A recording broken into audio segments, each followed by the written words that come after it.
একটা রহস্যময় জঙ্গল, নিখোঁজ কেস আর 3জন পুলিশ অফিসার। কিন্তু এই মিশন যত এগোয় ততই বাড়তে থাকে অদ্ভুত ঘটনা, যেখানে নেই কোনো হিংস্র প্রাণী বা ভূতের ভয়, কিন্তু সেখানে ঢুকলে সময় আর বাস্তবতা দুটোই আপনাকে ধোঁকা দেবে। আর সবচেয়ে ভয়ঙ্কর ব্যাপারটা, এটা কোনো সাধারণ ইনভেস্টিগেশন না, এটা এমন এক রহস্য যেখানে প্রতিটা পদক্ষেপ আপনাকে আরো গভীর অন্ধকারে নিয়ে যাবে। Hello mystery lovers, welcome to storyline secrets. আজ আমরা কথা বলবো 2026 সালে সবচেয়ে রহস্যময় সাইকোলজিক্যাল থ্রিলার সাম্ভাবাম আধিয়ানাম অন্নু। কেরালার 3জন পুলিশ অফিসার একটা নিখোঁজ কেস তদন্ত করতে গিয়ে ঢুকে পড়ে এক রহস্যময় জঙ্গলে। প্রথমে মনে হয় এটা শুধু একটা সাধারণ মিশন, কিন্তু ধীরে ধীরে তারা বুঝতে শুরু করে এই জায়গাটা স্বাভাবিক না। চারপাশে কিছু অদ্ভুত ঘটনা, অস্বাভাবিক অনুভূতি আর এমন কিছু যার কোনো ব্যাখ্যা নেই। যতই তারা এগোতে থাকে ততই প্রশ্ন বাড়তে থাকে, এই জঙ্গলে আসলে কি লুকানো, কেন এখানে সবকিছু এত অদ্ভুত। কিন্তু সবচেয়ে বড় প্রশ্নটা এখনো রয়ে গেছে, এই জঙ্গলটা কি শুধু একটা জায়গা নাকি এটা নিজেই একটা ফাঁদ। তো চলুন শুরু করি আজকের ভিডিও।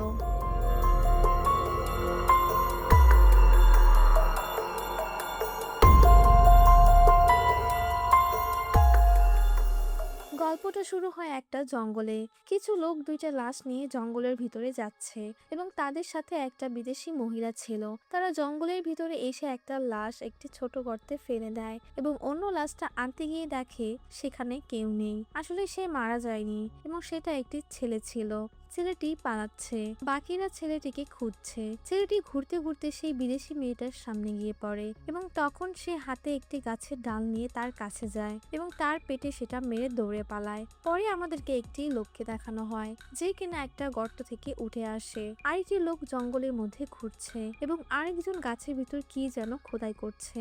অন্যদিকে কিছু ছেলে মেয়ে জঙ্গলের ভিতর বন্দুক দিয়ে বন্য শিকার করছে। হঠাৎ বন্দুক হাতে থাকা মেয়েটি একটা শব্দ পায় এবং সেই দিকে বন্দুক তাক করে গুলি চালালে দেখা যায় সে একটি মানুষের গায়ে ভুল করে গুলি চালিয়েছে। আমরা প্রথমে যাকে গর্ত থেকে উঠে আসতে দেখেছি এটা সেই লোকটা। ঠিক তখনই পুরো জঙ্গলে অন্ধকার নেমে আসে এবং সেখানে বিকট শব্দ হতে থাকে। পরে আমাদেরকে আনন্দকে দেখানো হয় যে কিনা হাসপাতালে বসেছিল। আসলে তার স্ত্রী প্রেগনেন্ট ছিল এবং তার চেক আপ করানোর জন্য তাকে নিয়ে এসেছে। চেক আপ করানো শেষ হলে তারা বাসায় চলে যায়। আনন্দের স্ত্রী তার জন্য ব্যাগ গোছাচ্ছে। আনন্দ একজন পুলিশ অফিসার এবং তার পোস্টিং অন্য জায়গায় হওয়াতে তাকে সেখানে যেতে হবে, তাই তার স্ত্রী তার সাহায্য করছে। সকালে আনন্দ রওনা দিয়ে দেয় এবং বাস থেকে নেমে অন্য গাড়ির জন্য অপেক্ষা করছিল। ঠিক তখনই তাকে ফোন করে বলে তার স্ত্রীর পেইন শুরু হয়ে গেছে এবং আজকেই ডেলিভারি করতে হবে। আনন্দ সেখানে যেতে চাইলে তাকে আসতে বারণ করে। ফোন কেটে দিয়ে সেই গাড়িতে করে তার কাজের জায়গায় যাবার জন্য রওনা দেয়। সে গাড়িতে উঠে তার স্ত্রীকে ফোন দিতে থাকে, কিন্তু নেটওয়ার্ক না থাকার কারণে ফোন যাচ্ছিল না। পরে তার সামনে বসা লোকটির ফোন দিয়ে তাকে ফোন দেয় এবং তার স্ত্রী বলে তার একটি মেয়ে হয়েছে। আনন্দ অনেক খুশি এবং সে সামনে থাকা লোকটির সাথে কথা বলছে। ড্রাইভার গাড়ি চালাচ্ছে। ঠিক তখনই একটা লোক দৌড়ে এসে গাড়ির সামনে পড়ে এবং সবাই গিয়ে দেখে একটা পুলিশ অফিসার আহত হয়েছে, যাকে আমরা জঙ্গলে দেখেছিলাম। তারা লোকটিকে গাড়িতে উঠায় হাসপাতালে নিয়ে যাওয়ার জন্য। তখন তাদের সাথে থাকা ছোট মেয়েটি আনন্দকে একটা ওয়াকি টকি নিয়ে দেয়, যেটা সেই পুলিশ অফিসারের কাছে ছিল। আনন্দ হাসপাতালে এসে বসেছিল, তখন তার সিনিয়র অফিসার আসে এবং তার সাথে কথা বলে এবং জানতে পারে সেই লোকটার নাম পিটার জন। আনন্দ তাকে ওয়াকি টকি দেয় এবং তারা ক্যান্টিনে গিয়ে চা খাচ্ছিল আর গল্প করছিল। তখন তার সিনিয়র অফিসার তার পরিবারের কথা তাকে জিজ্ঞেস করলে আনন্দ বলে আমার বাবা মা কেউ নেই, আমার বাবা একজন পুলিশ অফিসার ছিল এবং সে আমার জন্মের আগেই মারা গেছে এবং আমার মা তার মারা যাওয়ার শোকেই মারা গেছে। তারা কথা বলার সময় তার সিনিয়র অফিসারের কাছে ফোন আসে এবং তাকে বলে একটা সমস্যা হয়েছে, তাকে যেতে হবে। পরে আমাদেরকে অন্য পুলিশ অফিসার রেজিকে দেখানো হয় যে একটু বদমেজাজি, কিন্তু লোকের সাথে তার ঝামেলা হয়েছে এবং তাকে তারা হুমকি দিচ্ছে। একটা মেয়ে তাকে ভিডিও করছিল। মেয়েটির ফোনে ফোন আসে এবং ভিডিও বন্ধ হলে রেজি সবাইকে মারতে থাকে। আসলে ভিডিওর কারণে সে এতক্ষণ কিছু বলেনি। একজন দৌড়ে পালাতে থাকে। রেজি তার পিছনে যায় তাকে ধরতে। দৌড়ে গিয়ে রেজি তাকে ধরে ফেলে এবং তখনই তারা কিছু একটা দেখে সেখানে। পরে সেখানে আনন্দ এবং সিনিয়র অফিসার আসে। তারা সেখানে গেলে দেখতে পায় একটা লাশ পড়ে আছে এবং আমরা দেখতে পাই এটা সেই লোক যাকে গুলি করে মারা হয়েছিল, কিন্তু তার চেহারা দেখানো হয়নি। এই জঙ্গলটা দুইটা থানার ভিতরে পড়েছে এবং লাশটা যেখানে পাওয়া গেছে সেটা অন্য থানার, তাই তারা সেই থানাতে ফোন দেয়, কিন্তু নেটওয়ার্ক সমস্যার কারণে ফোন যাচ্ছিল না। পরে অফিসার ফরেন্সিককে আসতে বলে, তারা চলে যায়। পরে আমাদেরকে আরেকটি লোককে দেখানো হয় যে তার গায়ে গুরুতর আঘাত পেয়েছে এবং সে একটা গাছের নিচে বসে পিটারকে ডাকছে, তার মানে সে পিটারের সাথে এখানে এসেছে। আনন্দ এবং বাকিরা গাড়িতে যাচ্ছিল, তখনই সেই লোকটি পিটারের কাছ থেকে পাওয়া ওয়াকি টকিতে কথা বলতে থাকে এবং সিনিয়র অফিসারটি সাড়া দেয়। সে কথা বলে সে তার নাম বলে, তার নাম হচ্ছে স্টিফেন। স্টিফেন তাকে সাহায্য করতে বলে এবং বলে সে জঙ্গলের ভিতরে আছে, তার সাথে কেউ তার সাথে নেই এবং তার সাথে যোগাযোগও করতে পারছে না। এই কথা শুনে তারা গাড়ি থামায় এবং সিনিয়র অফিসার অন্য থানায় ফোন দিতে থাকে, কারণ এই জঙ্গল তাদের সীমানার বাইরে, কিন্তু কল যাচ্ছে না। তখন আবারও স্টিফেন বলে তার নাকি সন্তান হবে এবং সে যদি এখানে আরো সময় থাকে তাহলে মারা যাবে এবং তাকে যাতে দ্রুত বাঁচানো হয়। তারা সেখানে দাঁড়িয়ে তার কথা শুনছিল। আনন্দের অনেক মায়া হয় লোকটির প্রতি এবং সে তার অফিসারকে রিকোয়েস্ট করে তাকে বাঁচানোর, কিন্তু রেজি বলে এই জঙ্গল অনেক ভয়ানক, তাই এখানে যাওয়া যাবে না। তখন আনন্দ বলে আপনি ভয় পান নাকি? পরে আমাদেরকে একটি পুলিশ ভ্যান দেখানো হয় যেটি সেই জঙ্গলের রাস্তা দিয়ে আসামি নিয়ে যাচ্ছিল এবং আমরা দেখতে পাই সেখানে স্টিফেন, পিটার এবং তাদের সাথীরা ছিল। হঠাৎ একটা আসামি একটা পুলিশের কাছে থেকে তার বন্দুক নিয়ে নেয় এবং একজনের পিঠে গুলি করে সেখান থেকে পালায়। তারা পালানোর পর জঙ্গলে ঢুকে যায় এবং কিছুক্ষণ পর সেই ভ্যানে থাকা 5 জন পুলিশ তাদেরকে খুঁজতে বের হয়। তারা আলাদা হয় পালানো আসামিদের খুঁজতে থাকে এবং একজন দেখতে পায় তাদেরই একজন অফিসার মৃত অবস্থায় গাছে ঝুলছে। স্টিফেনের সাথে থাকা লোকটি, যার নাম বুদওয়েল, সে তাকে বলছে এই জঙ্গলটা অনেক ভয়ানক, আগে এখানে একটা মন্দির ছিল আর যখন এখানে এই মন্দির বলি দেওয়া বন্ধ হয়েছে তখন থেকে এখানে অনেক সমস্যা শুরু হয়েছে আর এইখানের মাটিতে রক্ত এবং উচ্চ শব্দ বলে অদ্ভুত কিছু হতে থাকে। তার কথা বলা শেষ হলেই সামনে তাকাতে সেই মন্দিরটা দেখতে পায় যেটা একটা কাকের মাথাওয়ালা মূর্তি ছিল। তারা সেই মন্দিরের কাছে গিয়ে আলাদা হয়ে যায়, দুইজন দুই রাস্তায় চলে যায়। স্টিফেন সামনে আগাচ্ছিল আর তখনই সে বুদওয়েলের চিল্লানোর আওয়াজ শুনতে পায়। সে সেখানে গেলে দেখতে পারে তাকে দুজন আসামি আক্রমণ করছে, তাদের উপর তারা হামলা করতেই যাবে তখনই স্টিফেন একজনের হাতে গুলি চালায় আর যখনই তার রক্ত মাটিতে পড়ে তখনই আবারও পুরো জঙ্গল অন্ধকার হয়ে যায় এবং বিকট শব্দ শুরু হয় যেমনটা আগের বার হয়েছিল এবং স্টিফেনের সাথে থাকা লোকটি যা বলেছিল তা সত্য। সবাই কানে হাত দিয়ে চোখ বন্ধ করেছিল। শব্দ বন্ধ হলে স্টিফেন চোখ খুলে দেখতে পায় সেখানে কেউ নেই, সে একাই সেখানে দাঁড়িয়ে আছে। সে সবাইকেই ডাকতে থাকে এবং খুঁজতে থাকে। স্টিফেন দৌড়াচ্ছিল আর তখনই সে হোঁচট খেয়ে পড়ে যায় এবং তার পায়ে গুরুতর আঘাত পায়। অন্যদিকে তারা 3 জন স্টিফেনকে খুঁজতে বের হয়েছে, তারা হাঁটছিল আর কথা বলছিল। তখন সিনিয়র অফিসার বলে গ্রামের লোকেরা বলে এইখানে নাকি ভূত আছে। 80 বছর আগে 3 জন এই জঙ্গলে মারা গিয়েছিল, যাদের মধ্যে 2 জন বিদেশি ছিল।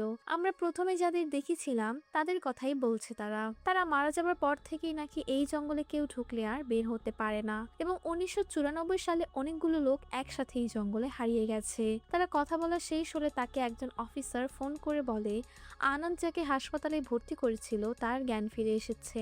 এই কথা বলে সামনে তাকাতেই দেখে সামনে সেই কাকের মন্দির। তখনই স্টিফেন ওয়াকি টকি দিয়ে তাদের সাথে কথা বলে। সে বলে সেই মন্দিরের কাছে সে আছে। মন্দির থেকে ডান দিকে বড় একটা গাছের নিচে বসা সে। তারা সেই দিকে যেতে থাকে এবং তখনই অন্য থানা থেকে এএসআই তাদের ফোন দেয় এবং সিনিয়র অফিসার বলে আপনাদের পেরু থানার একজন লোক জঙ্গলের গুরুতর আহত অবস্থায় আছে এবং আমরা তাকে নিতে যাচ্ছি।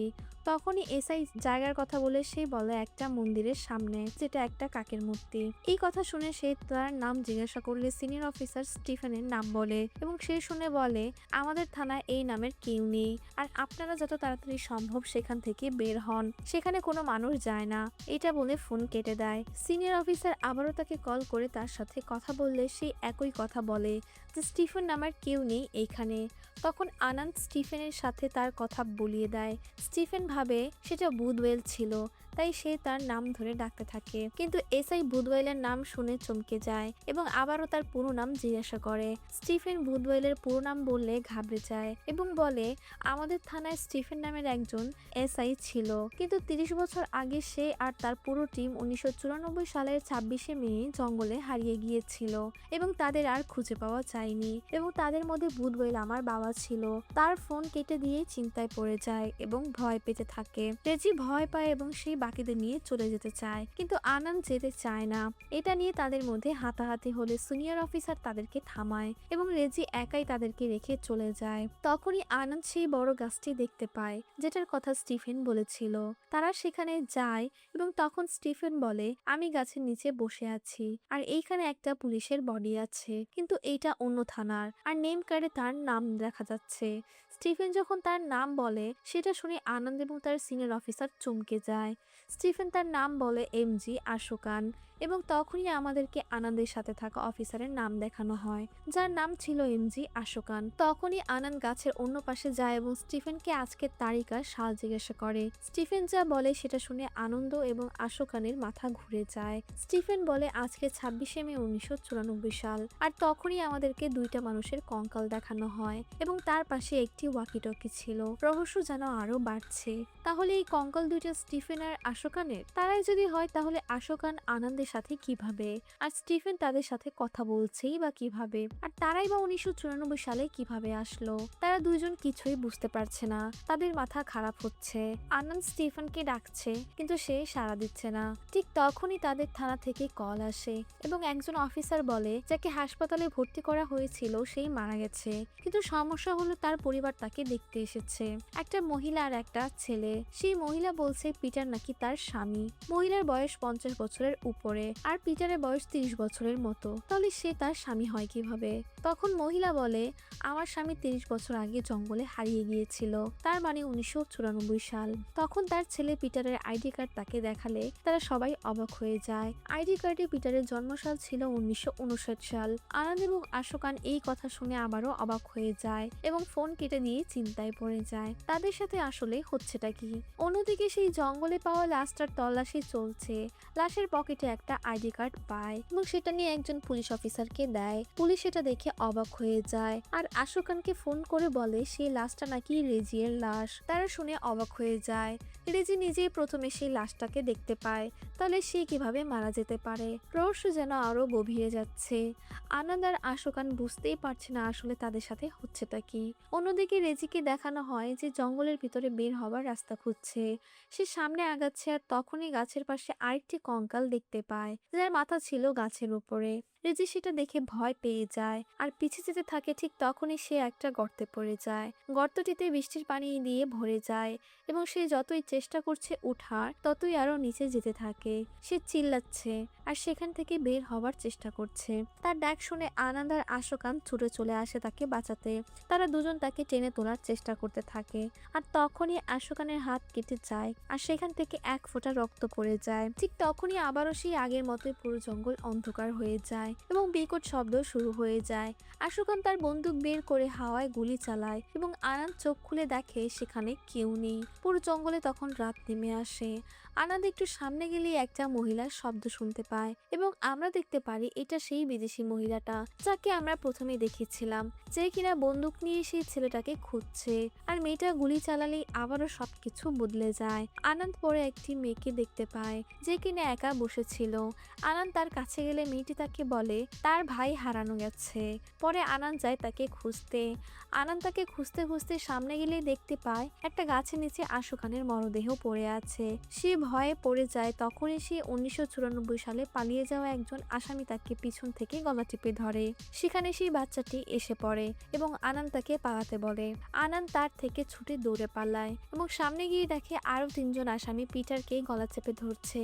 সে তাকে উপেক্ষা করে সামনে এগোতেই তার সাথে স্টিফেনের দেখা দেখা হয়ে যায়। স্টিফেন আনন্দকে তার নাম বলে সে চমকে যায় এবং তাকে তারিখ আর সাল জিজ্ঞাসা করে। স্টিফেন বলে 26শে মে 1994 সাল। তারা সবাই কি তাহলে 1994 সালের সময়ের জালে আটকা পড়েছে? কি জঙ্গলের আসল রহস্য জানতে হলে পুরো ভিডিওটি মনোযোগ দিয়ে দেখুন, কারণ রহস্যের জাল এখন খুলতে চলেছে।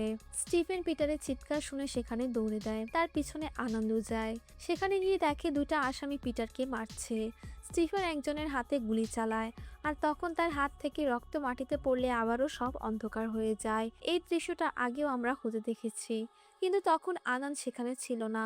সবকিছু বন্ধ হলে আনন্দ আবারও নিজেকে অন্য জায়গায় পায়, সময় যেন তার সাথে খেলছে। আনন্দ সেখানে একটা লোককে দেখতে পায়, যাকে আমরা প্রথমে দেখেছিলাম গাছে কি যেন খোদাই করছে। লোকটি তাকে দেখে বলে, ভয় পেও না আমাকে দেখে। আমি কে, এখানে কি করছি, আর এখানে হচ্ছে কি সেটাই তো জানতে চাচ্ছেন? এই জঙ্গলে একটা মূর্তি দেখেছেন, বড় কাকের মাথার যেটায়। এই জঙ্গলে সেই সমস্যা হয় সব ওই মূর্তির জন্যই। আর এই সমস্যা এখানে অনেক বছর আগে থেকে হচ্ছে। যখন পর্তুগালরা এখানে শাসন করত, তখন এই জঙ্গলের মানুষরা এই মূর্তির পূজা করত। তারা কাককে ভগবান মনে করত। পর্তুগালের রাজা তখন পুরো শহরে হত্যা চালায় এবং সমস্ত মন্দির থেকে দামি মূর্তিগুলো নিয়ে যেতে থাকে। সেই রাজা তখন এই জঙ্গলের মূর্তির কথা জানতে পারে এবং সে এটা নিতে চেয়েছিল। তখনকার মানুষ অনেক আকুতি মিনতি করেছে এই মূর্তির জন্য, কিন্তু রাজা তাদের কোনো কথাই শোনেনি এবং তারা সৈন্যদের সেই মূর্তি নিয়ে যেতে বলে। কিন্তু তারা শত চেষ্টা করেও সেই মূর্তি তার জায়গা থেকে 1 ইঞ্চিও নাড়াতে পারেনি। রাজা ক্ষিপ্ত হয়ে সেই জঙ্গলের সবাইকে হত্যা করে ফেলে এবং সেই জঙ্গলে যত কাক ছিল তাদেরকেও আগুনে পুড়িয়ে ফেলে। আর সবকিছু এইখানেই হয়েছিল। তাদের এই জঙ্গলে আসতে সময় লেগেছিল 1 ঘন্টা, কিন্তু যখন সবাইকে হত্যা করে রাজা তার সেনাদের নিয়ে এখান থেকে চলে যেতে চাইলো, তারা বের হতে পারেনি কখনো। এখনো তারা এই জঙ্গলেই ঘুরছে। যেই দিন থেকে এই মাটিতে খুনোখুনি হয়েছে, সেই দিন থেকে এই মূর্তির দেবতা ক্ষিপ্ত হয়ে আছে। আর যখনই এই জঙ্গলের মাটিতে কারো রক্ত বা উচ্চ শব্দ হয়, তখনই এখানে সময় উলটপালট হয়ে যায়। আর আপনি এখন যাদের এই জঙ্গলে দেখছেন, তারা সবাই সময়ের চক্রে আটকা পড়ে আছে। এটা শুনে আনন্দের মাথা ঘুরে যায়, আর সে নিজেও এখন সময়ের চক্রে আটকা পড়ে আছে, যার জন্য সে বারবার এই এক জায়গা থেকে আরেক জায়গায় চলে যাচ্ছে। তখন আনন্দ লোকটিকে জিজ্ঞাসা করে, আপনি এত কিছু কিভাবে জানেন? লোকটি উত্তরে বলে, আমি সেই লোক যে এই জঙ্গলের লোকদের ধোঁকা দিয়েছে, রাজাকে এইখানে নিয়ে এসেছে, পর্তুগাল সেনাদের গোয়েন্দা আর সব সমস্যার সৃষ্টিকারী। তখন আনন্দ কারো চিৎকার শুনে এবং সেইখানে যেতে নিলে লোকটি তাকে ডাক দিয়ে বলে, এই জঙ্গল থেকে বের হবার একটাই উপায় আছে, আর সেটা হলো যে ঘটনা আমাকে এইখানে নিয়ে এসেছে সেই ঘটনা যাতে দ্বিতীয়বার না ঘটে, তাহলে এখান থেকে বের হতে পারবেন, আর না হলে আমরা এই চক্রে আটকে পড়ে থাকবো। তার মানে এখন সবাইকে হত্যার হাত থেকে বাঁচাতে হবে, আর কারো রক্ত যাতে মাটিতে না পড়ে, আর উচ্চ শব্দ যাতে না হয় সেটা খেয়াল রাখতে হবে। আনন্দ তার কথা শুনে সামনে চলে যায় এবং গিয়ে দেখে রেজি সেই গর্তে পড়ে আছে। আনন্দ রেজিকে বাঁচাতেই যাবে, ঠিক তখনই সে আশোকান আর তার নিজেরই আরেক রূপকে সেখানে দেখতে পায় এবং সে লুকিয়ে পড়ে এবং আবারও সেখানে আগের মতোই ঘটনা ঘটে। আনন্দ নিজেকে আবার অন্য জায়গায় দেখতে পায়। মনে আছে আনন্দের সাথে একটা বাচ্চা মেয়ের দেখা হয়েছিল, যে কিনা তার ছোট ভাইকে খুঁজছে। সেটা আর কেউ না, রেজির বড় বোন। এবং ছোটবেলায় রেজি হারিয়ে গিয়েছিল। রেজি সেই গর্ত থেকে উঠে সামনে যেতেই তার ছোটবেলায় রেজি আর বোনের সাথে দেখা হয়। তার বোন এবং সে তাকে দেখে পালায়। রেজি তার বোনের পিছে ছুটে তাকে ধরার জন্য। আনন্দ তাকে দেখে ফেলে এবং সেও তার পিছু নেয়। আনন্দ তাকে ডাকতে থাকে, কিন্তু সে না শুনে দৌড়াতে থাকে এবং সেই মেয়েটা তার শব্দ পেয়ে তাকে গুলি করে মেরে ফেলে। আসলে মেয়েটি ভেবেছিল কোনো বন্যপ্রাণী, তাই সে না দেখে গুলি চালায়। তখনই আবারও সময় বদলে যায় এবং আনন্দ অন্য সময়ে চলে যায়। আনন্দ 1994 সালে চলে আসে আবার এবং দেখে সেই আসামিগুলো পিটারকে হত্যা করার চেষ্টা করছে। আনন্দ গিয়ে তাকে বাঁচায় এবং তাকে বলে, যা কিছুই হোক না কেন গুলি চালাবেন না, এবং সে সেখান থেকে চলে যায় এবং স্টিফেনের সাথে তার দেখা হয়। আনন্দ তাকে পুলিশের পরিচয় দেয় এবং তাকে এখনই এই জঙ্গল থেকে বের হতে বলে, কিন্তু স্টিফেন আসামি না ধরে বের হবে না। আনন্দ তাকে রিকোয়েস্ট করলেও সে রাজি হয় না। পরে আনন্দ তাকে বলে, আপনি যদি এখন এখান থেকে বের না হন, তাহলে আপনি আপনার বাচ্চাকে কখনোই দেখতে পারবেন না। আনন্দের কথা শুনে স্টিফেন অবাক হয়ে তাকে জিজ্ঞাসা করে, আপনি কে? তখন আনন্দ বলে, আমার মায়ের নাম সীতা লক্ষ্মী, আমার নাম আনন্দ, আর আমি আমার জন্মের পরে আমার বাবাকে দেখতে পারিনি, কারণ সে এই জঙ্গলে হারিয়ে গিয়েছিল। তখন সে মানিব্যাগ থেকে তার ছবি বের করে তাকে দেখায় আর বলে এইটা আমার বাবা স্টিফেন জর্জ। স্টিফেন অবাক হয়ে যায় এবং তার কথা বিশ্বাস করে নেয়। তখন আনন্দ বলে ওই দিক থেকে আপনি আওয়াজ শুনতে পারবেন, আপনার টিমের লোকের আপনি ওখানে গিয়ে তাকে বাঁচাতে পারবেন, কিন্তু যখনই আপনি গুলি চালাবেন তখনই এখানে আমার সবকিছু প্রথম থেকে শুরু হবে। আর ঠিক তখনই স্টিফেন তার লোকের আওয়াজ শুনতে পায় এবং সেখানে যায়। আনন্দ তার পিছে যায় এবং তার বন্দুক নিয়ে নেয়, কিন্তু গুলি না চালিয়ে তাদেরকে ভয় দেখায় এবং তারা সেখান থেকে চলে যায়। আনন্দ এই যাত্রায় সফল হয় এবং তাকে বন্দুক দিয়ে বলে মনের ভুলেও গুলি চালাবেন না, আর এখানে কারো রক্ত যাতে না পড়ে। তারা বাকিদের নিয়ে সেই মন্দিরের কাছে যায় এবং সেখান থেকে বের হতে চায়, কিন্তু তারা আবার ঘুরে ফিরে সেই মন্দিরের কাছেই ফিরে আসে বারবার। তারা যেদিক দিয়ে যায় আবারও সেইখানেই ফিরে আসে। তখন আনন্দ সবাইকে আলাদা হয়ে রাস্তা খুঁজতে বলে এবং তারা আলাদা আলাদা যায়, কিন্তু আবারও সবাই এক জায়গায় ফিরে আসে ঘুরে ফিরে। তখন আনন্দ সেই লোকটার কথা মনে পড়ে এবং গাছে খোদাই করা সেই গোল নকশা, এবং পিটার যখন অ্যাক্সিডেন্ট করে তখন সে হাত দিয়ে গোল গোল এঁকেছিল সেটা তার মনে পড়ে যায় এবং তারা সেই মন্দিরের কাছে গোল গোল করে ঘুরতে থাকে আর আস্তে আস্তে করে সামনে আগাতে থাকে। আর এভাবেই তারা সেই মন্দির থেকে অনেক দূরে চলে আসে। অবশেষে তারা রাস্তার কাছাকাছি এসে পড়েছে। তারা সামনে যাচ্ছিল, ঠিক তখনই পিছন থেকে একটা আসামি এসে বুধওয়েলকে মেরে ফেলে। তারা দেখার আগেই তারা তাকে রেখে সেখান থেকে চলে যায় এবং আরেকটু সামনে যেতে আরেকজন পিছন থেকে এসে স্টিফেনের উপর হামলা করে। বাকিরা বুঝতে পেরে তার কাছে ফেলে আসামি পালিয়ে যায় এবং তখনই আরেকজন এসে তাদের একজনের ঘাড় মুটকে পালিয়ে যায়। আনন্দ তার পিছু নিলে দুজন এসে তার উপর হামলা করে এবং আনন্দ একজনকে মেরে ফেলে আর অন্যজন গিয়ে পিটারের উপর হামলা করে। তখন সেখানে স্টিফেন এসে তাকে মেরে ফেলে। তারা তিনজন আবার হাঁটা শুরু করে। পিটারের শরীর খারাপ করে এবং তারা তার জন্য দাঁড়ায়। তখনই একজন আসামি পিছন থেকে এসে আনন্দের উপর হামলা করে এবং স্টিফেন এসে তাকে বাঁচাতে গেলে সে তার হাতে গাছের ডাল ঢুকে যায় এবং স্টিফেন সেটা বের করতেই মাটিতে রক্ত পড়ে যায়। আর আবারও সবকিছু আগের মতো শুরু হয়। সবকিছু থেমে গেলে দেখে তারা তিনজন একসাথেই ছিল। পরে তারা গাড়ির শব্দ শুনতে পায় এবং দৌড়ে যায় সেদিকে। সেখানে গেলে তারা একটা গাড়ি দেখতে পায় এবং সেই গাড়িতে থাকে লোকটি। ডেট জিজ্ঞাসা করলে সে বলে 1994 সাল, মানে তারা অন্য কোনো সময় ছিল, কিন্তু স্টিফেনের হাত থেকে রক্ত পড়ে তারা 1994 সালে এসে গেছে। আনন্দ তাদেরকে গাড়িতে উঠিয়ে দেয় এবং তার বাবাকে বলে এইটা আমার সময় না, আমাকে আমার সময়ে ফিরে যেতে হবে, এটা বলে তাদের পাঠিয়ে দেয় এবং আনন্দ আবারও সেই মন্দিরের কাছে ফিরে যায়। সেখানে গিয়ে সে বন্দুক বের করে এবং সেটা নিয়ে নিজের মাথায় গুলি করে। আনন্দ মারা যায় না, সে নিজেকে হাসপাতালে আবিষ্কার করে এবং দেখে তার পাশে তার বাবা ছিল।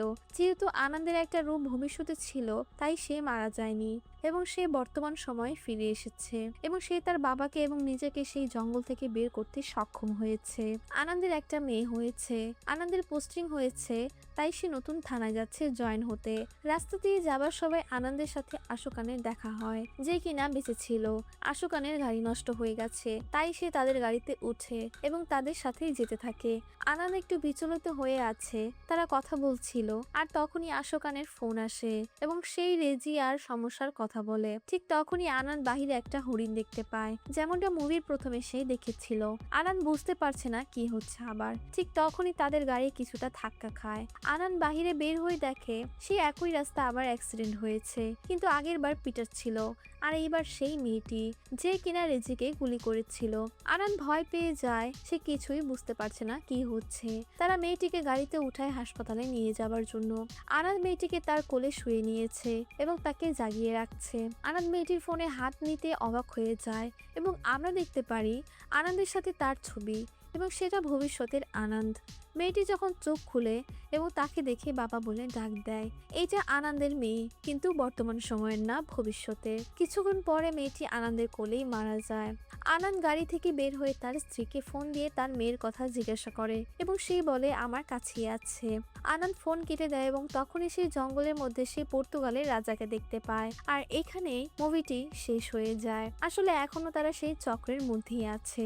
সবকিছু শুরু হয়েছিল যখন পর্তুগালের রাজা এই জঙ্গলে এসেছিল, আর চক্র বন্ধ করতে হলে সেই শুরুতে যেতে হবে এবং সেই পর্তুগালের রাজাকে থামাতে হবে, তাহলে এই সময়ের মায়াজাল থেকে তারা সবাই বের হতে পারবে। কেমন লাগলো আজকের এই মুভিটি কমেন্ট করে জানান আপনার মতামত। আমাদের চ্যানেলে নতুন হলে অবশ্যই সাবস্ক্রাইব করে পাশে থাকুন যাতে এরকম মুভি মিস না হয়। দেখা হচ্ছে নতুন কোনো ভিডিওতে।